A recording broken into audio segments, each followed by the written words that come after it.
ಪ್ರಸ್ತಾವನೆ ಸಲ್ಲಿಸಿದ್ದೀವಿ, ಬೇರೆ ಜಾಗನೂ ತೋರಿಸಿದ್ದೀವಿ. ಹೋಪ್ಫುಲಿ ಈ ವರ್ಷದ ಬಡ್ಜೆಟ್ನಲ್ಲಿ ನಮಗೆ ಅನುಕೂಲ ಆಗ್ತಕ್ಕಂಥ ಸಾಧ್ಯತೆ ಇದೆ ಅಂತ ಭಾವಿಸ್ತಾ ಇದ್ದೇನೆ. ಭಾಳಷ್ಟು ಈಗ ನೀರಾವರಿ ಇಲಾಖೆ ಅಂಥದ್ದೇನಾದರೂ ಹೊಸ ವಿಶೇಷ ಯೋಜನೆಗಳೇನಾದ್ರು ಬರೋದಿದೆಯಾ? ಅಲ್ಲ, ನಮ್ದು ಆಯ್ತಲ್ಲ, ಮೊನ್ನೆ ತಾನೇ ಮುಖ್ಯಮಂತ್ರಿಗಳು ನಮ್ಮ ನವಲಗುಂದಲ್ಲಿ ಮಾಡಿದ್ದಾರೆ, ಆಮೇಲೆ ನಮ್ಮ ಕಲಘಟಗಿ ಮತಕ್ಷೇತ್ರದಲ್ಲಿ ಮಾಡಿದ್ದಾರೆ. ಸಣ್ಣ ನೀರಾವರಿ ಹಾಗೂ ದೊಡ್ಡ ನೀರಾವರಿ ಎರಡೂ ಸೇರಿ ಸುಮಾರು 700-800 ಕೋಟಿ ಕೆಲಸಗಳು ಕಳೆದ 2 ವರ್ಷದಿಂದ ಆಗ್ತಾನೆ ಇದ್ದಾವೆ.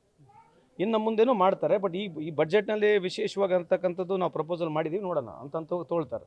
ಸಾರಿಗೆ ನೌಕರರು ಮುಷ್ಕರ ಮಾಡ್ತಿದ್ದಾರೆ, 24 ಗಂಟೆವರೆಗೂ ಡೆಡ್ಲೈನ್ ಕೊಟ್ಟಿದ್ದಾರೆ ಸರ್ಕಾರ. ಅಲ್ಲಿ ಸಚಿವರಿದ್ದಾರೆ, ಸರ್ಕಾರ ಇದೆ, ಮಾತನಾಡ್ತಾರೆ. ಅದಕ್ಕೆ ಅಂದರೆ ಭಾಳಷ್ಟು ಯೂಸ್ ಮಾಡ್ಕೊಂಡಿದ್ದಾರೆ ನಮ್ಮ ಎಷ್ಟು ವರ್ಷದಲ್ಲಿ 2.5 ವರ್ಷ. ಅವ್ರು ಹೇಳೋದು ನಿಜ ಇದೆ. ಅವ್ರ ಹೋರಾಟಕ್ಕೆ ನಮ್ಮ ಸಹಮತ ಇದೆ. ಸರ್ಕಾರ ಅದು ಎಲ್ಲ ಸರ್ಕಾರದಲ್ಲಿ ಈ ರೀತಿಯಾದಂಥ ಹೋರಾಟಗಳು ಸ್ವಾಗತ ಮಾಡ್ತೀವಿ. ಅವ್ರ ಹೋರಾಟಕ್ಕೆ ನಮ್ಮ ಸಹಮತನಿದೆ, ಸ್ವಾಗತನಿದೆ. ಸಚಿವರಾಗಿರ್ತಕ್ಕಂಥ ರಾಮಲಿಂಗಾರೆಡ್ಡಿ ಅವರು ಅದನ್ನ ಖಂಡಿತವಾಗಿ ಅವ್ರನ್ನ ಆಲೈಸ್ತಾರೆ. ಅವರಿಗೆ ಪರವಾಗಿ ಕೆಲಸ ಮಾಡ್ತೀವಿ, ನಾವು ಕೂಡ ಅವರಿಗೆ ಸಹಾಯ ಮಾಡ್ತೀವಿ ಅಂತ ಹೇಳಲಿಕ್ಕೆ ಇಚ್ಛೆ ಬಯಸ್ತೇನೆ. ಸರಿ, ವಿಧಾನಸೌಧದಲ್ಲಿ ಮಾಧ್ಯಮಗಳನ್ನು ಹೊರ ಇಡಬೇಕು ಅನ್ನೋ ಒಂದು ವಿಚಾರ ಮಾತಾಡ್ತೀವಿ ಮೊನ್ನೆ ಒಂದು 2 ದಿನದಿಂದ. ಇಲ್ಲಿ ಬೈಟ್ ತಗೋಬೇಕು ಅಂತಂದು ನಿರ್ಧಾರ ಮಾಡಿದ್ರು. ಒಂದೇ ಗೇಟ್ ಕಡೆನೇ ತಗೋಬೇಕು ಅಥವಾ ಹೊರಗಡೆ ಇಡಬೇಕು ಅನ್ನೋ ವಿಚಾರ. ನನಗೆ ಮಾಹಿತಿ ಇಲ್ಲಪ್ಪ, ಚೆಕ್ ಮಾಡ್ತೀನಿ. ಅದೇ ಇಲ್ಲ, ಮಾಡಿದ್ದೀವಿ. ಸುಮಾರು 50,000ಕ್ಕೂ ಹೆಚ್ಚು ರಿಕ್ರೂಟ್ಮೆಂಟ್ ಮಾಡಿದ್ದೀವಿ. ಇನ್ನು ನಮ್ಮ ಮ್ಯಾನಿಫೆಸ್ಟೋನಲ್ಲಿ 2 ಲಕ್ಷವರೆಗೆ ಮಾಡ್ಬೇಕಂತ ಏನಿದ್ವಿ. ಟೆಕ್ನಿಕಲ್ ಇಶ್ಯೂ ಇದೆ, ಕೋರ್ಟ್ನಲ್ಲಿದೆ, ತಮಗೂ ಮಾಹಿತಿ ಇದೆ. ಭಾಳಷ್ಟು ಜನರು ನನಗೂ ಫೋನ್ ಮಾಡಿ ಹೇಳಿದ್ದಾರೆ. ಈ ಕ್ಯಾಬಿನೆಟ್ನಲ್ಲಿ ಅದ್ರ ಬಗ್ಗೆ ಚರ್ಚೆ ಮಾಡ್ತೀವಿ. ಕೋರ್ಟ್ನಲ್ಲಿ ನಮಗೆ ಅದು ಬಗೆಹರಿದ್ದಾರೆ, ಜಲ್ದಿ ಟೆಕ್ನಿಕಲ್ ಇಶ್ಯೂ ಬಗೆಹರಿದ್ರೆ ಅದ್ರ ಜೊತೆಗೆ ಒಳ ಮೀಸಲಾತಿ ಒಂದಿರತಕ್ಕಂಥದ್ದು ಇದೆ. ಸೊ ಖಂಡಿತವಾಗಿ ಅದು ಬಗೆಹರಿದ ಮೇಲೆ ಖಂಡಿತವಾಗಿ ಸರ್ಕಾರ ಮಾಡುತ್ತೆ. ಅದಕ್ಕೆ ರಿಲ್ಯಾಕ್ಸೇಷನ್ ಕೊಡಬೇಕಂತ ಕೂಡ ಇದೆ.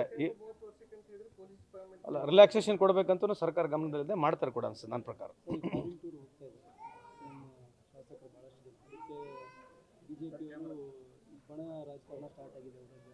ಅವರೆಲ್ಲದಕ್ಕೂ ಹಂಗೆ ಹೇಳ್ತಾರ್ರಿ. ಮತ್ತು ಅವರು ಸರ್ಕಾರ ಮಾಡೋಕ್ಕಲಿಗೆ ಅವರೆಲ್ಲ ಹೋಗಿದ್ರಂತ. ಅವ್ರ ಟೂರ್ಗಳು ಹೇಳೋಣ ನಿಮಗೆ. ಅವ್ರಿಗೆ ಏನು, ಈಗ ನಾವೇನು ಮಾಡಿದ್ರು ಅವ್ರಿಗೆ ಒಂಥರ ಬೇರೆ ಏನಿಲ್ಲಲ್ಲ, ಇಶ್ಯೂ ಏನಿಲ್ಲಲ್ಲ, ಮತ್ತು ಮಾತನಾಡ್ತಾರೆ. ಸರ್ಕಾರ ಟೂರಿಗೆ ಕಳಿಸಿದೆ ರೀ, ಹೋಗಿದ್ದಾರೆ. ಸೊ ಅದು ಕ್ಲಿಯರ್ ಇದೆ ನಿಮಗೆ. ಆದರೆ ಏನು ಅಲ್ಲಿ ಹೋಗಿ ರಾಜಕೀಯ ಏನು ಮಾಡೋದೈತೆ? ಆಯ್ತು, ಒಂದು 28-30 ಜನ ಹೋದ್ರೆ ಅಲ್ಲಿ ಏನು ರಾಜಕೀಯ ಏನು ಮಾಡೋದೈತೆ? ಅಲ್ಲಿಂದೇನು ಓಟ್ ಹಾಕ್ತಾರಾ? ವೈಯಕ್ತಿಕವಾಗಿ ಹೋಗಿದ್ವಿ ಅಂತ ಅವ್ರು ಹೇಳ್ತಾರೆ. ಅಲ್ಲ, ಹೋಗಿದ್ರು ಕೂಡ ಸರ್ಕಾರ ವತಿಯಿಂದ ಹೋಗಿದ್ರು, ವೈಯಕ್ತಿಕವಾಗಿ ಹೋಗಿದ್ರು, ನನಗೆ ಮಾಹಿತಿ ಇಲ್ಲ. ಬಟ್ ನೀವು ಹೇಳಿದ್ರು ಹೋಗ್ತಿದ್ರು ಕೂಡ, ಹೋದ್ರು ಕೂಡ ಏನು ಮಾಡಬೇಕು ಈಗ?